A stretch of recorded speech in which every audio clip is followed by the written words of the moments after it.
How's it going? Awesome. That's like the best response in a long time. Warm weather, sunshine. My name's Andrew. I'm the program manager at Accelerate Okanagan. Thanks so much for coming out tonight. We host these community events called Entrepreneurs Unplugged about once a quarter. And a few purposes, but the crux of the event is to bring an experienced entrepreneur into the community, into the coffee shop, and just ask some honest questions about their path as an entrepreneur. So that's the point tonight. It also serves as an excellent community event to bring a bunch of different people together who sometimes don't see each other very often and get them talking, and it gives everyone a chance to ask the tough questions or the easy questions. We'll see how it goes. So before we get started, we regularly start off these events with a quick roundtable on if anyone is hiring in the room. Is anyone out there hiring? And if you are, please say who you are and what you're looking for and how to get in touch with you. Anne.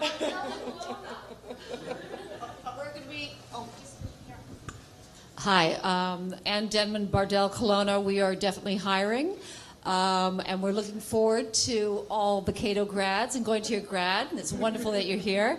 And we'll probably be hiring, well, we are hiring about 30 people from this point till September. So come on knocking. And in various positions in animation, both 3D and 2D. Woo!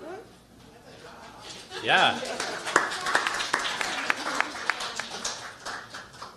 Anyone else? Accelerate Okanagan is hiring for a market and business development coordinator. So if you're interested, check out the AO job board for the job description there.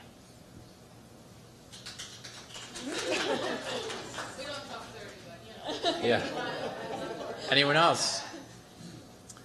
All right, up front here. Hi, my name is Control Osterman. I'm not hiring anybody. I'm not in Facebook or anything like this. I developed some years ago, a little toy that I called... This is just for hiring right now. Okay. Thank you. All right. And, any other community events coming up? No one has any community events going on. Bree? Accelerate Okanagan has a few community events going on. On May 27th, we have BC Dev Exchange coming to Kelowna to do an information session on open data here. So that will be at Okanagan College. If you're interested, you can check out our community events page. And then we also have on May 30th, a Women in Tech Coding Camp 2.0 that is open to any gender, so woman or male, to come in and learn the basics of coding. There's also a shred workshop coming up, which isn't like shredding things. It's like a tax program. KPMG is running that. If you check it out on our website, there's some changes to the shred program. So take a look there. And I couldn't, I think Pilar would kill me if I didn't mention MetaBridge. MetaBridge is coming up on June 11th and 12th. And things have shifted a little bit this year. It's got a bit more of a workshop focus, so that our VIPs that are coming in town from around North America, you'll be able to access them, listen to some of their thoughts and knowledge and content. It's broken out into a little bit smaller work groups, so you'll really be able to benefit from the expertise and experience of some of the people coming into town. So I'd certainly encourage you to check that out, and can't help but see that from our communications. All right, so without further ado, we will get started. Delna is one of the co-founders of Bardell Entertainment. They are an entertainment company. I'm going to let you do this in a second because you're way better. But an entertainment company, I believe, started in 1978. Is that right? Yeah, 1997, 78. Somewhere in there. Okay, one of those two. I'm a little bit mixed up. It's been around for a while. They have several studios in Vancouver, and about 3 years ago started a studio here in the Okanagan. Up to about 50 people here now in the Okanagan. Yeah, we got almost 52, thank you, Anne. They are jammed in all the nooks and crannies of the Kelowna Innovation Center. We are. And bursting at the seams. Yes. So, a few easy questions to get you started, warmed up. So where did you grow up? I grew up in Vancouver. I was born in Mumbai, in India, but my family moved out here when I was 2 years old, and Edmonton, but mostly Vancouver. Okay. Do you have brothers and sisters? I have 2 younger sisters. Okay. Are you typically that older sister?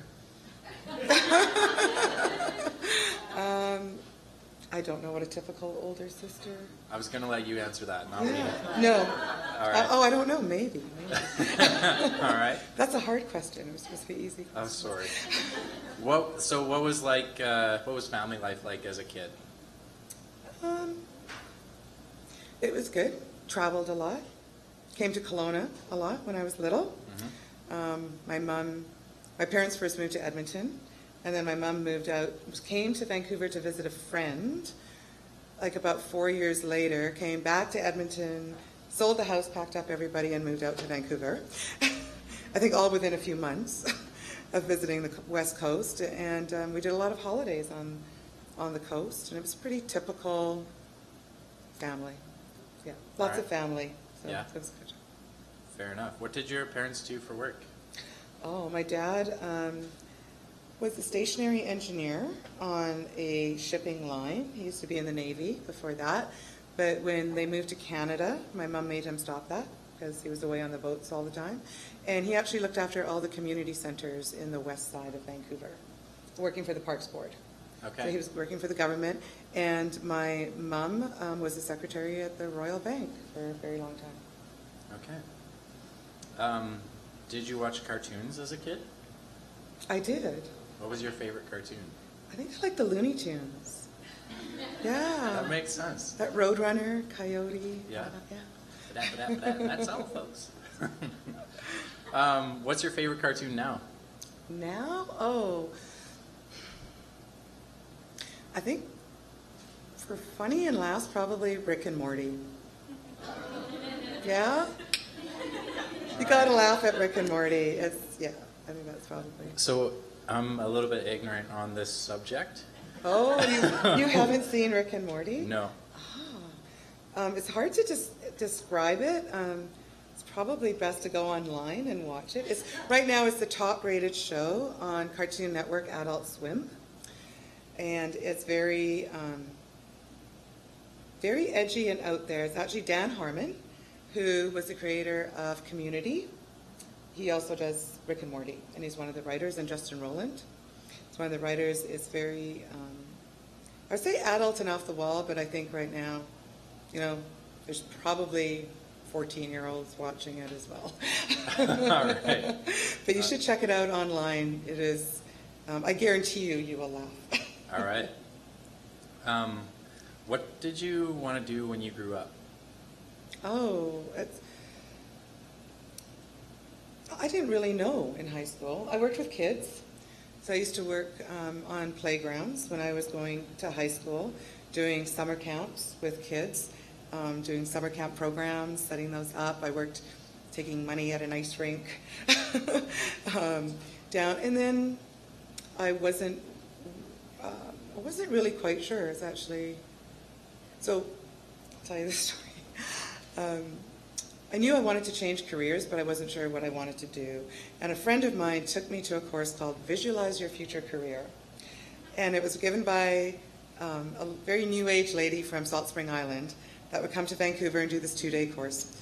And my partner in business and in life, he'd worked in the animation business, and he kind of refused to hire me or teach me anything in the business. But I went away to this 2-day visualization course and came back and said to Barry, I visualized it, we're going to open an animation company. And he said, that's a really crazy idea. I've been there, don't think it's good. There's where are you going to get work from? There's nobody in Vancouver. The industry is all back east. And I kind of persevered and went, but I feel like, I visualized this. It's like, should open an animation company. So he wasn't really buying into it. So I went to Marv Newland that had a small company called International Rocket Ship that we were working for, and said to Marv, you know, what do you think? You know, like we could do your ink and paint for you. And he went, sure. You know, it's messy. I don't want the paint in my studio anyway. I'll give you the ink and paint work on this short that they had, Beans in Cartoon Hill, that was being directed by Steve Savage. So based on just that, we opened an animation company in our spare bedroom. We bought a Xerox machine, put it in our spare bedroom. Nice. And that's how we started. We took our savings of $2,500 and bought lumber and built some desks. And did that. And then the first day we were going to open with, you know, this, Marv came knocking on our door and told us that the episode that we were supposed to animate on got canceled for Monday Night Football. So we had no work. But Marv is an incredible man, and he had gotten paid his first installment on the job. So even though we didn't work on it, he said, you know what, I'm going to pay you your first installment that I would have paid you. And so we got that, and me and Barry kind of stood there and looked at each other, like, what do we do now? And we got on the phone and started dialing. And we got through to Spike and Mike, who ran an animation festival. They used to get all of the shorts from kids at CalArts, the university, and in third year or fourth year at CalArts, you had to do your own animated short. And they were in all sorts of kind of disarray. Some were a little bit more finished, some were a little bit less finished. But Spike and Mike would go in there, and if they liked your short, they would buy it from you, and they would have the rights to do it, and they had a show that traveled all around the world. So Spike and Mike hired us to finish these shorts, and that's what we did. And we worked on, one of the shorts that we worked on when we first opened was Andrew Stanton. I don't know if you all know him, but he directed Finding Nemo and a lot of other Pixar shorts, and we did a student film for him. And others. So that was around the time that we opened 27 years ago, where animation was just kind of starting to happen again. All right. So what was animation 25 years ago? Like, how's that compared to what you do now? Oh, it was completely different. So, I mean, our timing was very fortunate when we opened Bardell. Animation went through a bit of a dark period right before then, where a lot of the work in the U.S. was basically sent overseas when the industry unionized. And just when we opened was the year that Who Framed Roger Rabbit went into production. Studios were starting to put features into production, keep the work here, move it back, you know, trying to move it back to North America. And everything was pencil and paper. All the paper was Xeroxed onto clear acetate. All that acetate was painted. My first job was a cell painter. I painted cells. So it was, you know, I think the first few people that we hired at our company also had to have jobs as waitresses or something like that to pay the rent, because you couldn't make enough money in the industry to do that. So it was quite, I mean, LA was different. There was an industry in Los Angeles. It was mostly pre-production, which is the storyboard phase, because everything else was going to China. It was all getting shipped overseas into Asia. And the Vancouver industry was very small 27 years ago. There was us, there was Delaney and Friends, which is no more. Out of Delaney and Friends came Studio B, a large company now. Al Sands Camera Service, we had one camera. They had to make their money by shooting titles for live action movies because there wasn't enough animation work to keep them open. So that was kind of what it was like, and then the industry grew from there. Kind of like here, what we're trying to do. Yeah. So how have you had to adjust the style of your work at your company to accommodate for those sort of change in technology, I guess? Yeah, so a big benchmark, I think, for us was when we did the very first Flash project in animation. So everything was pencil and paper.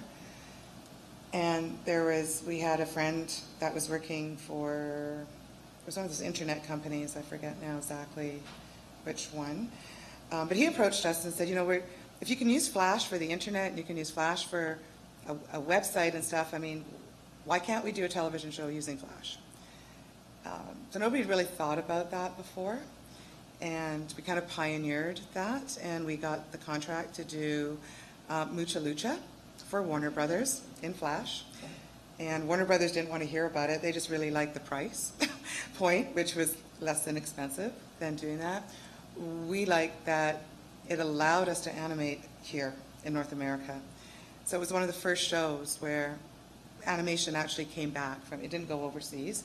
We animated it all in Vancouver, and we had to work through all the problems. And our Autodesk that had the Flash program, they didn't really support it. You'd phone them up with a problem, and they'd say, well, stop using it. It was never meant to do animation for television series. That's really supportive. But it's still around today, and people are using it to do television series. So that was a real benchmark and a turning point, I think. It also took Bardell a little bit more into television series. Where we first opened, we were very much feature-oriented, working on feature films that we did we worked on Anastasia for Fox, Space Jam, Who Framed Roger Rabbit, all of that. And so after Flash, we still had hand-drawn animation in the studio, but then came 3D. And what pushed us into 3D was two things. We were working for games, CD-ROMs back then, and there was a company called Sanctuary Woods in Victoria, and they were doing actually games for Disney, and they were hired to do the Pixar game, Toy Story. But Pixar wouldn't let Sanctuary Woods animate, because they're a little bit snobby, but also they just said, you don't have the chops. You know, like, we're not going to let Buzz Lightyear be animated this way. You need to find a way if you're going to get this job to animate this properly. And so they came knocking on our door because we were doing feature films and we were animating for feature companies. And so we joined with them, but we had to learn how, it was in 3D. We couldn't do hand-drawn for games. So that was the first kind of tipping point that went, can we do it in 3D? And we were really honest, and we said to Sanctuary Woods, we haven't done this. And they went, we'll show you how to do it. And that really holds, because I think the thing to remember is that all this technology is just software. In our industry, you really need to know how to animate. And if you've gone to school and you know how to animate, it really doesn't matter what brush you pick up, or pencil, or pen, or technology, or what software you're using. And we knew how to animate.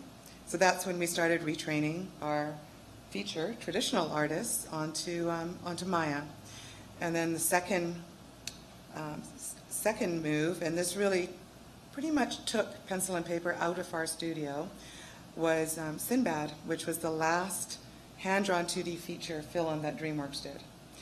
And then after that, Shrek was very popular, became the flavor of the day, and DreamWorks switched to all to 3D, stopped doing 2D films. And that was our big move to follow them with Maya. And that's when I think the last drawing table got shut down after Sinbad. And then we became all 3D and all technology.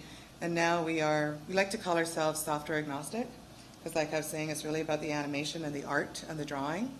So we have Flash, we have Nuke, we use Harmony, Toon Boom, Maya, all sorts of software in the studio. So that's kind of been the way that we've had to evolve and change with the times. So how do you, as a founder, as a senior leader in your company, how do you manage differently when you're like 10 people versus 50 versus, I think you're at close to 400 now? 650. 650? Mm-hmm. Yeah, what changes when you're like, Barry and Delna in your bedroom? I don't mean that, I'm sorry. I meant like the art. But how do things change? Well, I think probably the hardest thing in the transition, the hardest thing for me, and then the hardest thing that I saw with my staff is realizing you can't do it all and letting go. So how did you learn that? You must have failed a couple times. Through failing, absolutely. Yeah, and Bardell went through an evolution too, not only in growing with people, but we were an animation company and we started doing our own projects, so we opened up a distribution arm, and then we tried our hand at gaming, we did a virtual world, and it was just spread all over too thin. And it wasn't until we realized what we really did well and what our core business was really animating. And we became the best animation company. And we started to drop some of those other things and work with partner studios in doing them. And then also hiring really good managers, you know, and finding good people. Even in Kelowna, with bringing Anne on as our managing director. You know, I mean, it's Anne's job now to grow Kelowna. You know, I think for 2 years we did it. We tried to fly up here, and you can't do that all the time. And as we grew exponentially in the last year and a half, it was the same thing with my directors, production managers, producers, finance people, probably all the way across the board. It was more just pulling work out of their hands, going, you can't do that. You can't manage that. You're burnt out. You're overloaded. And teaching them how to delegate, bringing on other people that they could trust. And it's a learning experience, and it's an evolution, but I think that's probably one of the hardest things. But if you can find good people and let them do what they're good at and not get in their way, like I did for a long time, constantly, then you start to flourish and the company starts to grow. It's also important because it gave me the bandwidth to keep growing the company.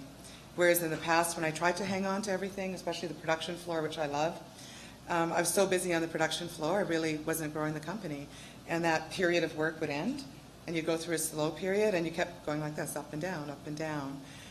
So it wasn't until I let that go that we went through that. So how do you recognize in your staff? Because I think broadly in the technology industry or startup world, there's some, especially in the startup stage, we work a lot, right? Yeah. You know, a 60-hour week or more is definitely not uncommon for me to see in some of the founders in this community and all over the world. How do you recognize when to give up and hire? What's the decision point there? For me, it was Zoe, my first child. So when I was pregnant and Zoe was coming, I realized that was when I hired my first person to work alongside of me to do payroll and accounting and stuff like that and help run the company because that's what I wanted to give up. I still remember being in the hospital, and the first person I saw or heard was this new lady that I had hired, and there was an argument going on outside the door with the nurses and her, and she was saying, but she has to sign payroll or nobody will get paid. And the nurses were like, she just delivered a baby. She's like, no, you don't understand. It doesn't matter. She has to sign payroll. So we left it right up to the last minute. That's fairly last minute. That's fairly last minute, yeah. But it changes your perspective. I think having children changes your perspective on the world, and that was the point that we realized there was something else that was more important in life. So I heard a similar story today of a friend giving birth and her husband coming to the operating room and having to leave to fire a few people and then come back after. Oh, no. So it sounds like that decision point is fairly common. Today anyway. Yeah. I think so. So one of the other things you said was hiring great people. So what sort of process do you have in place to actually find and keep good people? That's a huge issue in every tech community. It is. It is. I think finding good people, I think it starts with the corporate culture that you grow in your company. If you have a really good corporate culture, then good people want to work for you. And, you know, when we looked at the growth that we were going through lately, which was, again, quite exponential, we went from 120 people to 600 in 12 months. So that was pretty exponential, what we went through in Kelowna and in Vancouver. So I knew that I needed people that had done it before, that had come from larger companies, that knew corporate governance and how to take a company through that. And it was, I think, because of who we were as a company and our corporate culture and what we were doing, and great clients and shows, we had people managers that wanted to work for us, and they were doing it for less than they could make at other companies outside, but they were doing it for reasons that they wanted they had more control over their areas that they were managing. So, I mean, Darcy, our CTO, which I think some of you might have met because he flies up here a lot, he was actually born in Kelowna. He's from Kelowna. He's a Kelowna boy. He was working previously from Bardell, working at Stars Animation in Toronto, where he set up a whole feature pipeline for that company. Then he moved from Toronto to Vancouver, and he was working for MPC when there were about 40 people, and they were starting to work on Life of Pi, and he helped grow that company to 450 people in many different studios. And then he was looking for a new challenge, something different to do, and joining Bardell kind of gave him that opportunity, and we give him a lot of leeway. You know, we're not really micromanaging him so much, and we trust him, and he enjoys that. I think he enjoys that freedom a little bit, you know, in hiring his people and building up his division. Bonnie, who's our Vice President of Production, we brought Bonnie out of retirement. She'd retired for a year. She was introduced to me from another good friend of mine who sat on my board of advisors, David Littman, who was the head of production for DreamWorks.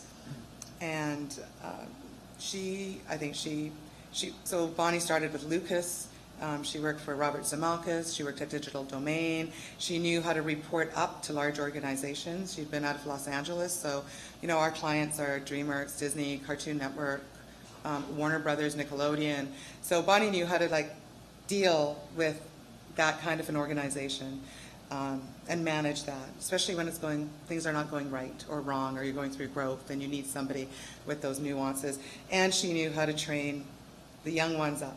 You know, when I say young, I'm not even talking 20, but sometimes even 30. People that hadn't worked in a large organization like that, that, you know, right down to, you know, one example sticks in my mind, and it's so simple and weird because we were on a conference call, and on the other side was DreamWorks, and you walk in, and there's a certain amount of professionalism. It was morning, and somebody in the room walked in and started eating their cereal. And she's like, "You don't do that when you got DreamWorks on the other side." Like, you just don't, you know. And that's when she put in the rules of this is how you behave, this is how you act when you walk into a conference room. You're on a video conference call. But it's like all those, it's down to that little detail that you don't really think about, but that's what makes an organization jump to that next level of professionalism. And that's what she helps bring to the company as well. And then other people that have grown with the company that, you know, people like Darcy and Bonnie kind of gave that extra support, and that allowed other people like Florian and Greg DeWinter that had been with me for a while, and Richard, to rise up and up their game because they had the support of some people like that around them. So it was a bit of a combination, but it does, I think, come back to building a good environment, and that's what also helps you retain our people.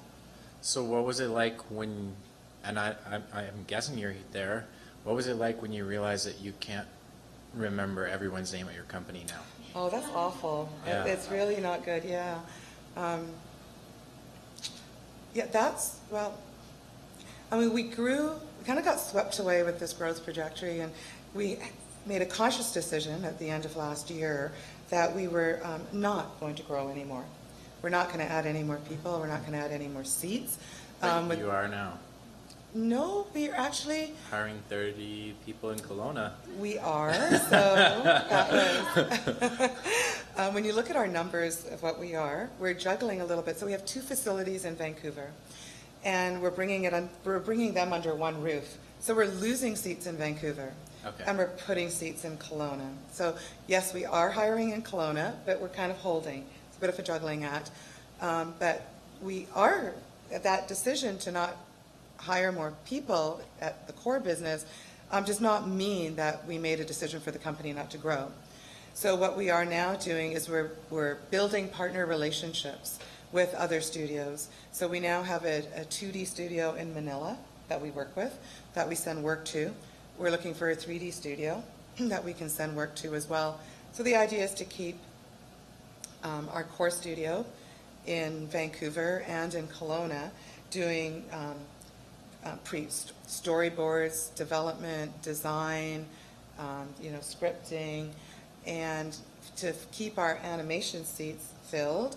But as we set shows up here, maybe move them out, then keep growing. So the company, we're very interested in doing features. So if we had a feature film, that's something that we would do in Vancouver and Kelowna. You know, sometimes you get onto, like, we are just going into, I think I can say this, I don't know, but we're going into our 5th season on Turtles, which just got announced. So, I mean, that show, it's running pretty smoothly, right? Mm-hmm. So you can start looking at kind of expanding or pushing. I mean, we'd always do that in conjunction with our clients.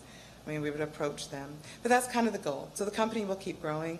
We're also focusing, not kind of, we are focusing on building library, getting our own proprietary productions off the ground. Danny Antonucci, that's our Vice President of Development, who came on board. Danny had his own company called AKA in Vancouver. 27 years ago, we knew him. And he decided that, it was interesting, but he decided to join Bardell. Decided he didn't want to do AKA anymore. Very successful cartoon series called Ed, Edd and Eddy that ran for almost 10 seasons, 10 years on Cartoon Network. And, you know, and Danny came up to Kelowna, fell in love with Kelowna. And it's very interesting how this evolved, because I never would have, one, I never thought Danny would have joined Bardell. Two, I never would have thought that Kelowna would become probably our development hub. That was right out of the blue. But when Danny decided that he liked Kelowna and he wanted to move up here, and he just bought an apartment up here, and he's the head of development, Kelowna is now, we are looking to make Kelowna our development hub. There'll still be talent that we'll have to access from outside, because it's not all here. But the great thing about Danny is that he knows how to build studios, he knows how to train people, he's wonderful with talent, and he's just a great mentor and artistic, you know, resource in Kelowna to have. So that was one of my questions. You're just going, this is great.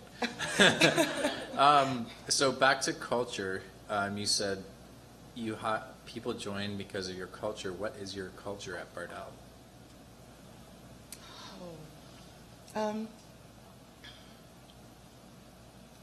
Actually, I wish I would have printed it out. We actually just came up with our "Who are we" statement. Ah, so did we. I can't recite it either. Good. That makes me feel better, Andrew. Yeah, no worries. It was just in a PowerPoint that I did. Pilar can maybe help later. Yeah. Yeah.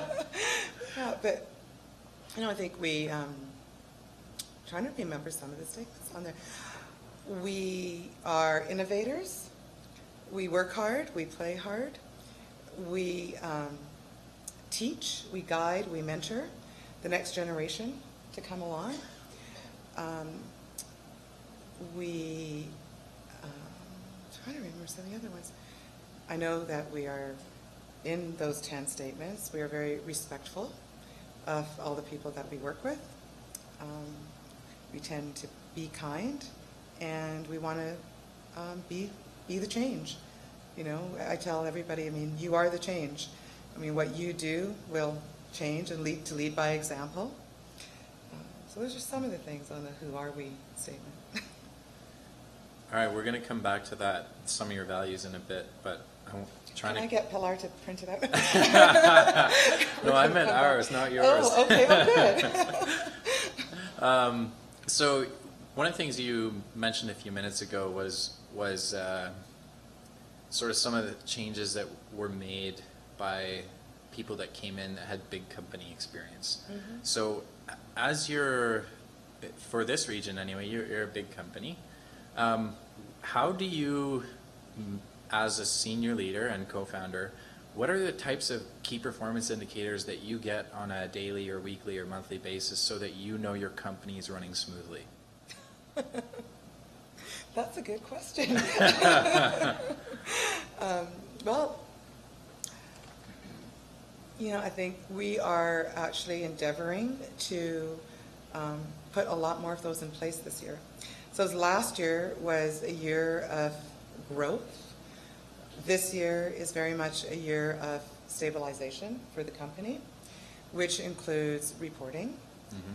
And we're just instrumenting a production report that every production will need to fill out. We are putting in a new, well, it'll go live this Friday, a new intranet for the company that will have reporting on that. But everything, it'll be the portal into the company. So if you're working for the company, you'll do everything over the intranet. And we will be able to gather analytics from that. We'll be able to do a wiki. We'll be able to tag all of our information in the company to have it searchable. We'll be starting, we are starting at the end of the month in-house training programs over the intranet.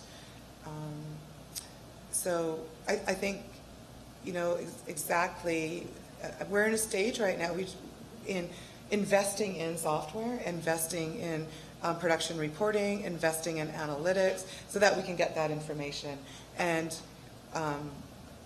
you know, I think now technology has been a great enabler of letting producers and everybody on the floor get more instant information to find out where your show is at instantly. Mm-hmm. Whereas in the old days, we would have, you know, bookshelves full of paper, full of scenes, and you'd have production people with a clipboard, and they'd literally be counting paper, counting folders, and then filling out Excel sheets, and it'd be constant, right? So it's a new way.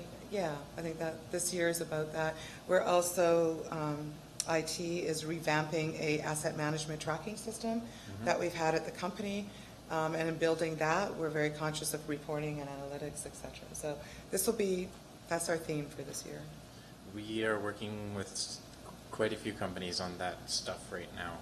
It seems to be you guys have had tremendous growth in 1 year. Yes. That sort of stuff must be hard to handle. Your reporting system or tracking system for 120 versus 650 is just vastly different. I'm guessing. I don't know how to do that. Yeah, yeah.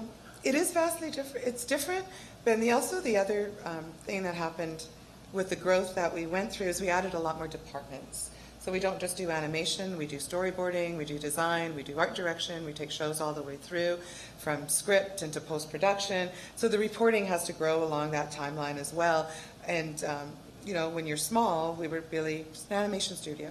Now we're full service studio, moving very, very quickly and having to report up to clients and stuff. So I think it's, yeah, it's definitely trying to find different ways of reporting, but trying to make it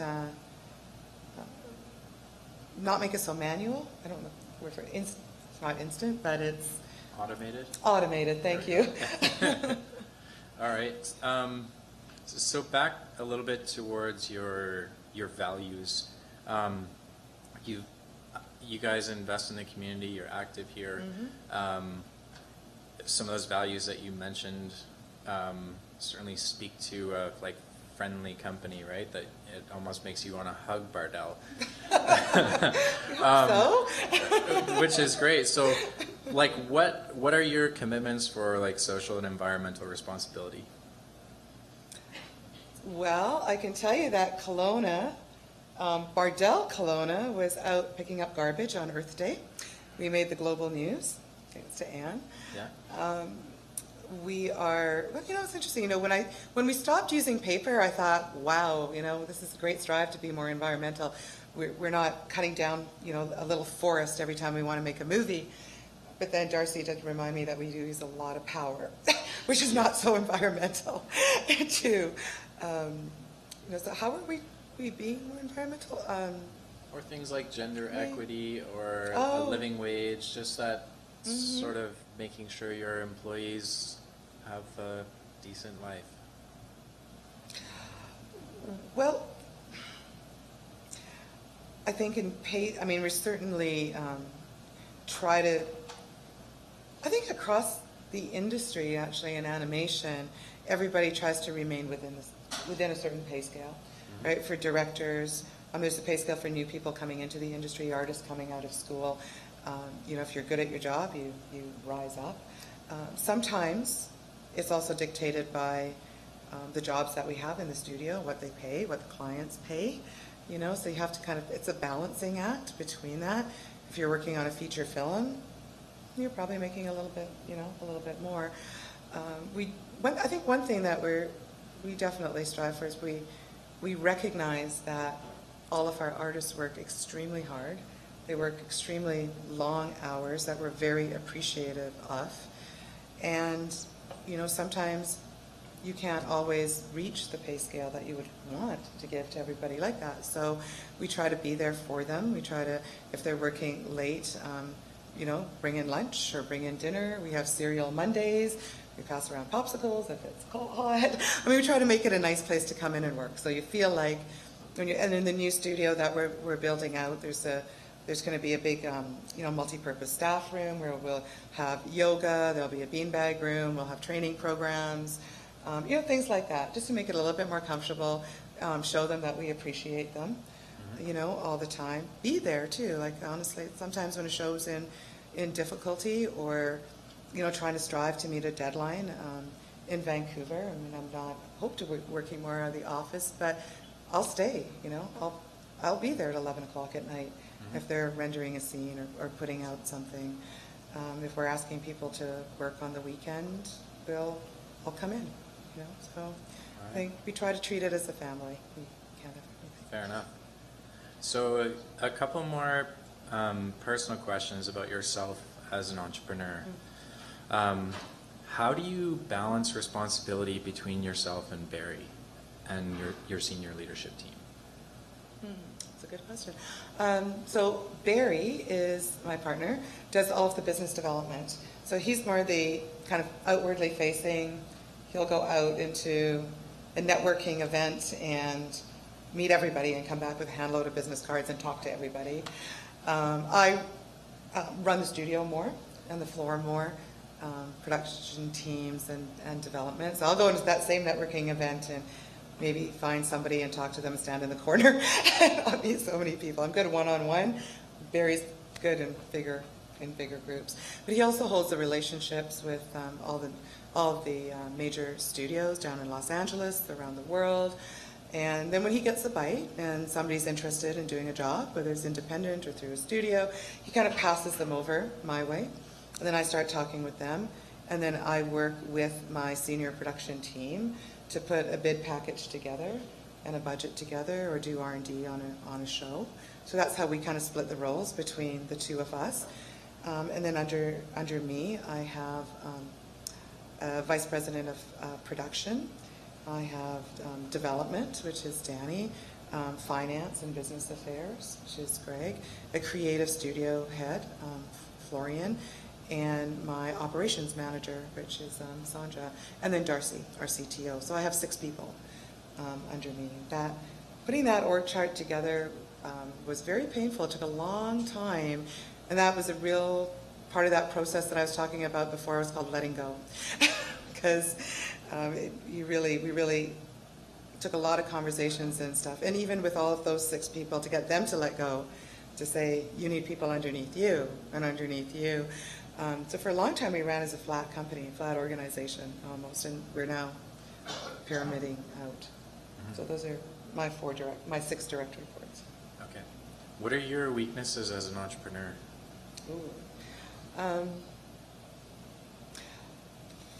I think, kind of getting back to letting go, I probably get in and micromanage a little bit too much at times. I'm very direct, so maybe don't nuance words quite so well when I'm talking to somebody. That can be a strength. That can be, yeah, but it can work. It can work. It's a strength. I think you have to kind of balance that out. Let people, before you barge in, let them try to fix the problem on their own. Be a little bit more tactful in how you can put things. Sometimes I've been told when I'm upset and I'm in a meeting with a lot of people, I can be direct to somebody that I'm unhappy with in front of other people, and that's not a good thing. So those are all the things I'm trying to work on. Yeah. And how about your strengths? My strengths. I can multitask. I think that's been certainly a strength over the last couple of years. What are my strengths? That's it. Or I think, put differently, what sort of advice would you give to another CEO doing a startup? Don't give up. I think perseverance, definitely perseverance. Bardell has gone up and down and over the last 27 years, and we have, in the low times, been very close to the edge. And it was only through perseverance that we probably had one of our lowest times in 27 years about 2 years ago, where we could have just walked. And we didn't. And after that, this is our highest. So I think that's definitely a strength for any young entrepreneur. And probably a large part of that. Okay. And then what sort of advice do you give to students who are trying to get into the industry, for example? There's a few here looking for jobs. Probably. Yeah. I think just get your toe in the door, no matter what you have to do. If you have to show up and just say, I'm here and I have my summer off and I want to work for you as an internship. I want to work for free. I just want to be in the studio. Just get your toe in the door. Because once you're in the door and then you prove yourself and you're good, you can make yourself invaluable.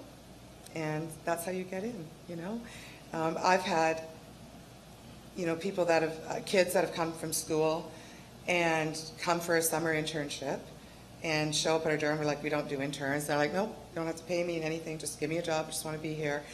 And people at the company have gone, we just don't have time. We don't have time to train somebody. It's more a hindrance to have this kid here than it is if I could just do the job. And we're like, you know what? No. Because one thing it shows is initiative. It shows that you really want it and you have the initiative to show up at that door. And I can tell you almost, and I am pretty sure of this, 100% of those kids that showed up at our door got jobs afterwards because they did that. And I've also had people come after school and go, I don't want to really do that or work for free or that's a little bit beneath me or I think I should be at this position. And we're like, that's good. And they go their own way, right? If you want in, get in. And there's lots of opportunities to just get in. All right. I often provide similar advice, just take what you can get. My first job was selling copiers for 100% commission, and that was a good learning experience. Yeah. Well, we have animators that will come on and just work by the foot sometimes, right? Or on a piece rate. So if they're slow or they're learning, you're not making very much money, but you're in the studio. You have a desk and a computer, which is actually, for a company that counts every seat, a big investment. Just that somebody is willing to give you a desk and a computer. Because if you're not producing the quota, you're costing that company money. But if they give you that and you get your foot in the door, even if you get faster, and once you're in that working environment and the studio environment, you'll get better. You'll have other people that you can look across to. You'll find somebody that will help you to get up there. So again, it's like, get your foot in the door. Fair enough. So how do you measure success?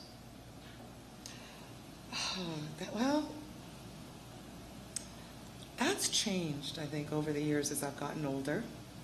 I think when we first, started, it was measuring success by how much money you make or how big you are or how many people you hire. Now, I measure success a little bit more by, am I happy doing what I'm doing? I have wonderful clients that I work for that I like. If I have a bad one, I can let them go. I think from my stage, success has changed into a little bit more lifestyle. It's one of the reasons that we chose to also open up in Kelowna. I hope to spend more time up here. This is beautiful. I feel like I'm on vacation when I'm up here. This is certainly, if I had to measure success, coming here and working more, I think is success. So it's changed a little bit more towards that. Yeah. It's a fairly common sentiment for people in this community. Mm-hmm. They want to live here. Yeah. We often shy away from the word failure.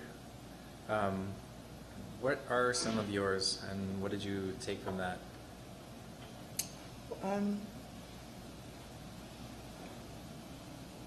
I think,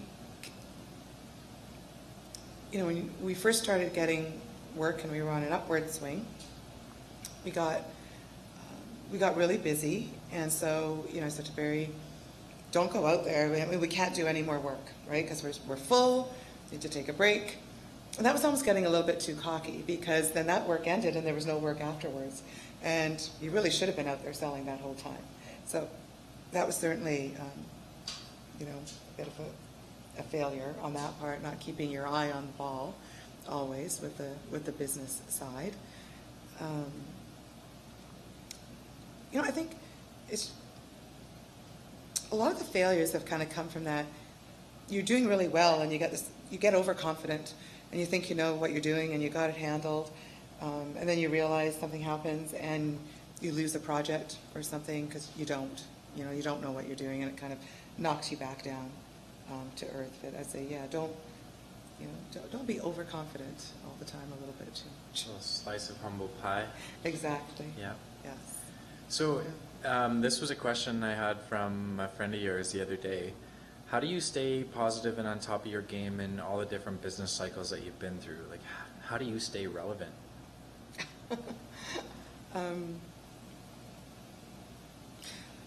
Well, I think that one of the other things on our top 10 values is we embrace change, and that's very important. I like change. Again, it's one of the reasons that I like Kelowna. It's a startup. Even though Bardell's been going for 27 years, this is a startup. I find it exciting. I like learning. I like doing new things. I like always, kind of forging new ground, whether it's technology or shows. And I guess that, at the end, because the company, we have great people. I have great staff, everybody that works for me. I love going into work and working with them, meeting them by the copy machine. I mean, they're such a great bunch of people to work with, all of them. So that makes it relevant. That makes it positive for me. I get to travel a lot, which I like. Sometimes a little bit too much, but I love it. The job has afforded me to see the world. And you just keep going. It still excites me. That's important. What's maybe one or two of your most proudest or most memorable moments at Bardell? I think getting our the feature film Prince of Egypt from DreamWorks, when DreamWorks was looking around the world for a studio to work with, and they picked Bardell, and even though we did a very small portion of that, they would come up and they would show us kind of rushes of the work that we were doing, and it was beautiful work. I remember looking at some of the animators' work, pencil and paper drawings, and just breaking down in tears. It was actually the scene where she puts Joseph in the basket and she floats. She's sending her baby away and she floats it down the river. And I'm sitting there crying, watching this. Crying because it's a lovely scene, but also crying because the artwork was so beautiful, and just being really proud of everybody at the company for the work that they do. And then Jeffrey let us show the movie before it was released in theaters in Canada. And that was a really proud moment. They came up with a film handcuffed to the sleeve and went in, and everybody, the studio, we rented a theater and everybody was in there, and they came up and they talked to the crew, and that was an extremely high point, I think, a proud moment. Very recently, right now our slate is incredible. We've got great projects at the studio, great people. Working for all 5 major studios in Los Angeles. There's no company around the world that's done that or doing that. Working on feature films, kids shows, and primetime, all under the same roof, is a great accomplishment for the talent that we have. It speaks to all the talented people that we have at the studio. And very recently, doing The Prophet, the movie based on the book The Prophet by Khalif Gibran. That was helmed by Salma Hayek, who was one of the producers on that. Working with Roger Allers, that was the director of The Lion King. The movie was in a bit of trouble. We came in, we were brought in, and we saw that movie to fruition and brought it to life in 6 months for the Cannes Film Festival. And that was a great accomplishment, because I think if we wouldn't have done that, that film may not have seen the light of day and been finished. And if it was finished, I think we did a great job on it in doing it. And the material, you'll all have to see it. It's being released in September by G Kids, so it'll be out in the theaters. We might do a screening. We did a screening in Kelowna. We might do another one up here. But it's really a movie for the soul. The book has been a movie for the soul. The Britzi brothers out of France did the storyboard, and they're 2 brothers that do fabulous work, directors for Disney and many features. And when they came to us to help them try to finish the movie, a lot of people in the studio didn't want to do it, because they said, like Delna, what if we do a bad job? What if we don't do it? I mean, then you end up being the laughingstock of the whole industry, right? But then they screened the animatic, and again, I cried. And it was so beautiful. And we found a way, and that included innovation. It was a 2D movie that was supposed to be hand-drawn. There weren't enough 2D animators around the world to actually do it this day and time. So we did it in 3D, but we made it look like 2D. It was a pipeline that we invented, a proprietary pipeline we put into place. And we did all of those things on our 10 sheets. We worked hard, we were innovative, we persevered, we did all of those things, and it all came together. And I think everybody that came together for that movie, they were there out of passion, and they were there for, it just brought out something in you'd have to see the movie and the material. I don't know how many of you are familiar with the book by Khalil Gibran. He's an 18th century philosopher, poet. It's been handed down to a lot of children. It's poems about life lessons. So we did the framing story, and there was independent animators from around the world that did the poems, and the poems were incorporated into the movie. And it was just all about these wonderful life lessons. And that was a real moving moment, I think. Let us know about the screening. We will. All right. So we have a few minutes left before we open things up. So I ask you to be a little bit speedy on your responses on these ones. What does the sales process look like when you're like, let's get the Teenage Mutant Ninja Turtles? How does that even look? How do you get that? Well, you don't really. Or a feature film like The Prophet, right? I think what Barry has done over the years is he's built relationships, and Barry has built trust. And so people come to us because now the work is good, we deliver on time, but they also trust us. And that's how you get shows like that. That's just from building long-term relationships in the industry. I would say it's more about the relationship than going after the process. Okay. Who are your mentors?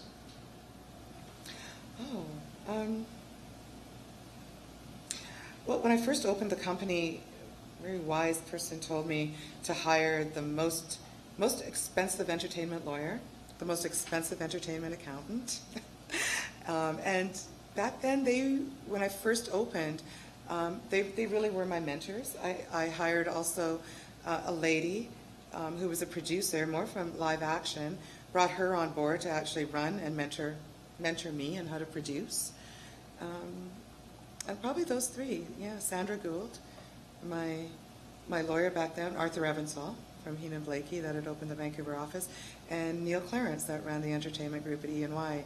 And they've stayed with me for 27 years now. And so who do you mentor?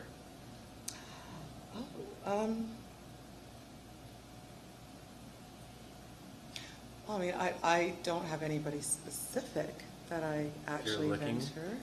We have some people that might be happy to have that. You just let me know. What keeps you up at night as an entrepreneur? Well, I guess 2 things. One, you always have the fear that everything's going to fall apart, or I do. That keeps me up at night.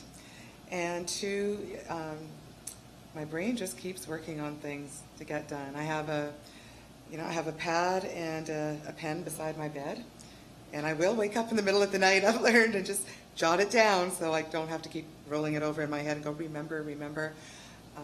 I email myself. Oh, yeah. Reminders all the time. Yep. So, yeah.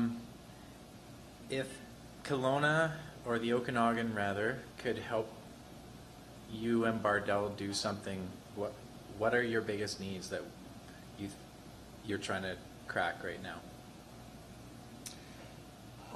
Our biggest needs, like looking into the future of the company. Well, I think one. Well, like for example, if you need a connection to X, Y, Z, or you have a big hiring problem, or I don't know, Yes. be creative. So what we need right now from Kelowna is technology, which I hear you guys do really well out here. So we need a technical director, because we would like to move our lighting, rendering, and comp pipeline up here. I need CGI supervisors, technical directors, software architects, software programmers, and coders, because we like to write new software.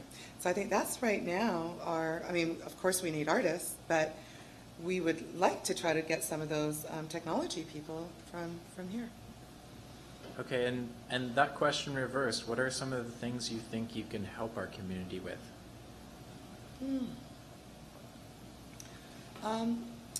Really hoping education. Yeah? Training. We're working closely with Capilano University to bring them up here for an animation program. Sheridan, Vancouver College, Anne has ties in that area. 27 years ago when Vancouver grew, it was because Bardell, Studio B, Delaney and Friends went to Capilano, and we helped them open the animation program that they have, buying the curriculum from Sheridan College. So we're hoping to buy the curriculum from Capilano, bring it to Kelowna, and see as many schools open here. I mean, you really need that. You need that kind of groundswell to happen on that educational level, where you have 4 or 5 schools that are feeding the town, feeding the area. Mm-hmm. So hopefully we'll be able to help with that. Okay. Just 2 last questions. What are your plans for the future? Oh, that's interesting. Well, my younger daughter is just graduating this month, so I'm kind of looking at, and my older daughter's out at university. So, I think my plans is really to travel maybe a little, not even just travel, but live somewhere a little bit more. Like we have the studio in Manila, maybe, grow that a little bit, live abroad, continue to grow the company, look for interesting projects to develop. We just optioned Subway Surfers, which is an app out of Copenhagen.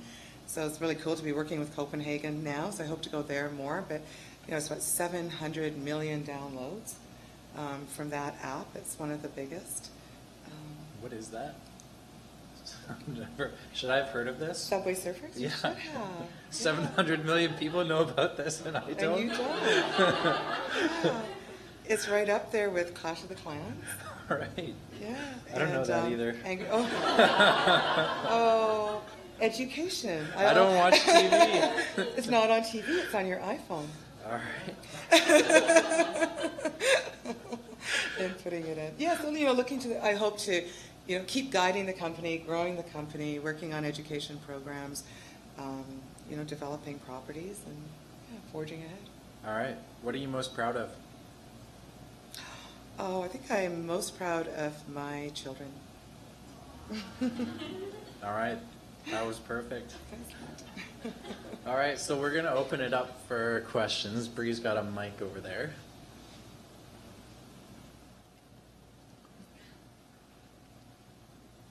Delna, thank you for your time tonight, and thank you for the commitment. 5 years ago when we met, you talked about a studio with 50-plus people, and here we are. You did it, and on behalf of the community, thank you for that.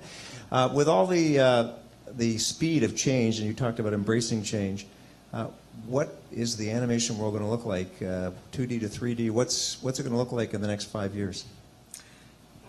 Yeah, it's an interesting question. You're going to see, I think, more virtual reality come into play with shows. Interactive television, probably a little bit on the horizon, will come in the next 5 years. A mix of more stereoscopic television, you know, coming. Technology, I think technology is going to keep on going that way. And of course, you know, like Netflix and the whole internet getting into that. I mean, you'll be in charge of what you want to watch, when you want to watch it, probably be able to be watching a show on TV, stop it, order something that you like or fashion on that show, or if it's a preschool show and you're a mom, you might be able to, you know, be watching it on Amazon, stop it, order it from Amazon Prime, the toy, have it delivered to your door. Things like that. I think it's going to be more engaging, more immersive as we move forward. Yeah. You spoke about increasing the size of your company from 100 people to 600 in the space of a year. Can you talk about what the impetus for that was? So we were approached by DreamWorks that was opening up their television division, and they had just struck a deal, Jeffrey had just struck a deal with Netflix to produce 13 television series in 3 years, which was unheard of in our industry. The deal was unprecedented, but to actually imagine gearing up a completely new TV division in Los Angeles and then having to put 13 shows into production was a massive undertaking for them.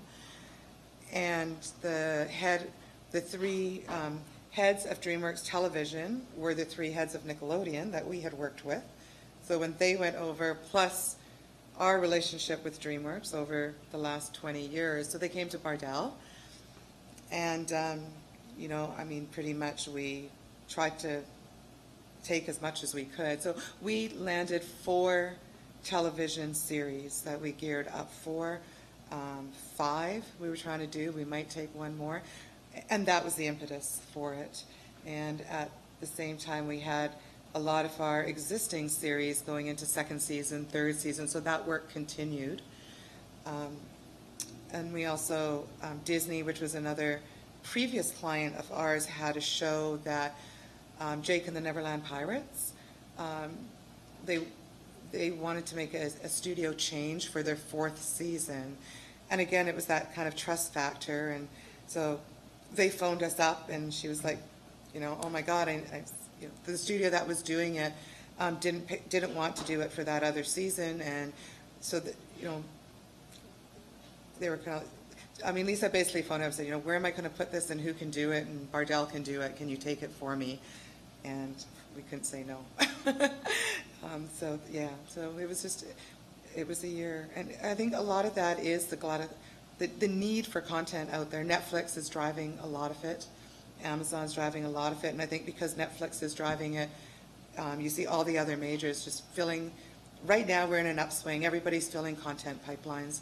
It won't last forever. Probably another 3 years or 4 years where, you know, content will fill up.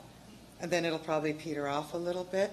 But it's a really interesting time with binge watching, and I mean, we'll see what happens and see how long they can keep the pace up.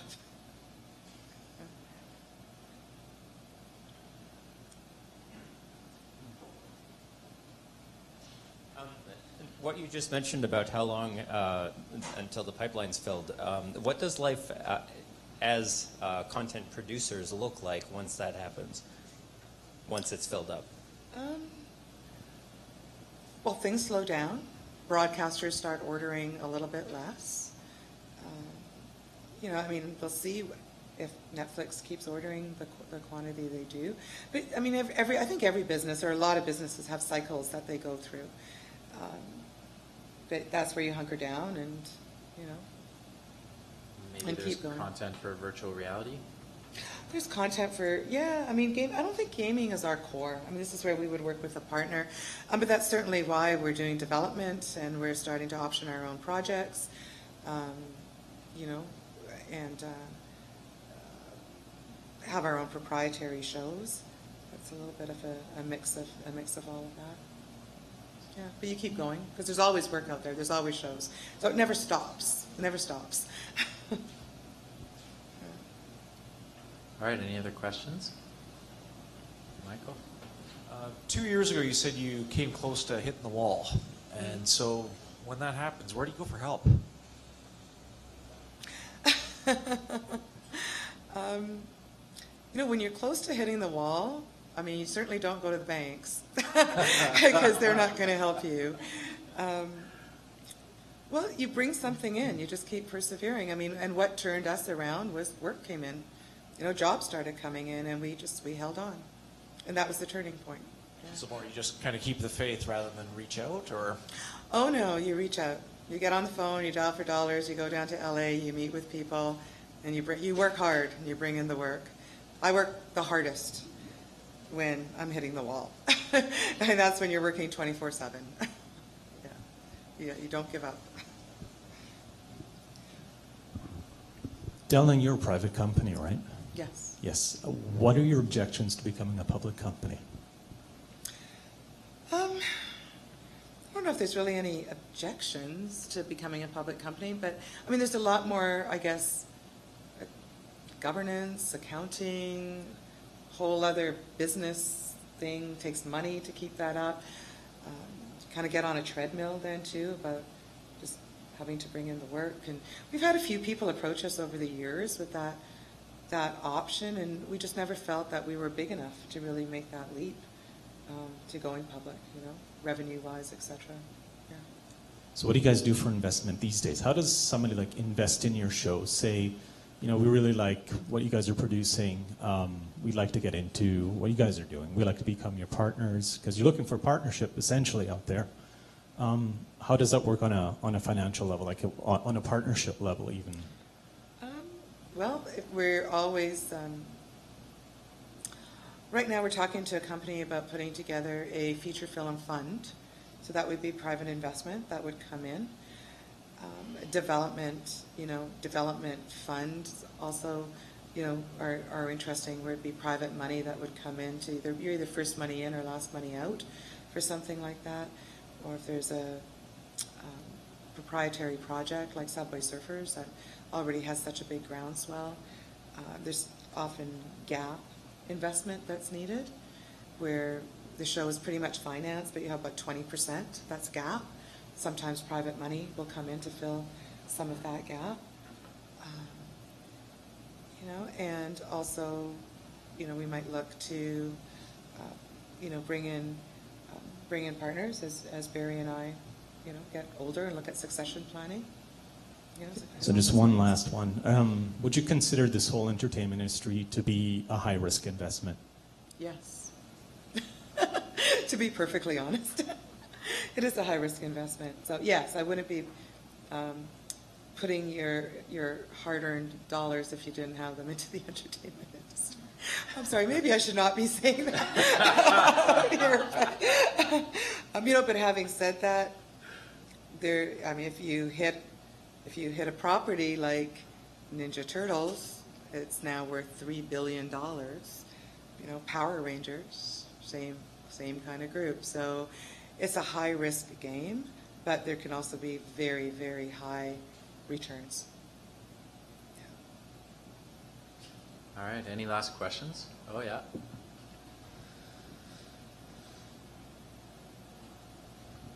How important is government involvement, local, provincial, federal shreds, tax credits, and all that kind of thing in developing business?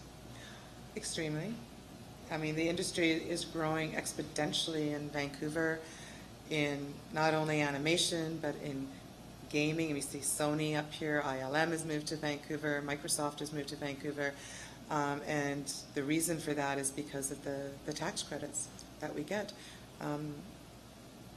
can't lie, one of the reasons that we're in Kelowna is it's beautiful, but we're also here because we pick up extra tax credits for that. So I think the government is an essential partner for our industry. Hi. You said previously that you lived in Edmonton for a little bit. Yes. Have you ever thought about putting a studio in Edmonton? Or no? I understand why, but okay. And you kind of know, I mean, Kelowna, Edmonton. But you ever thought about like putting another studio in Edmonton, or?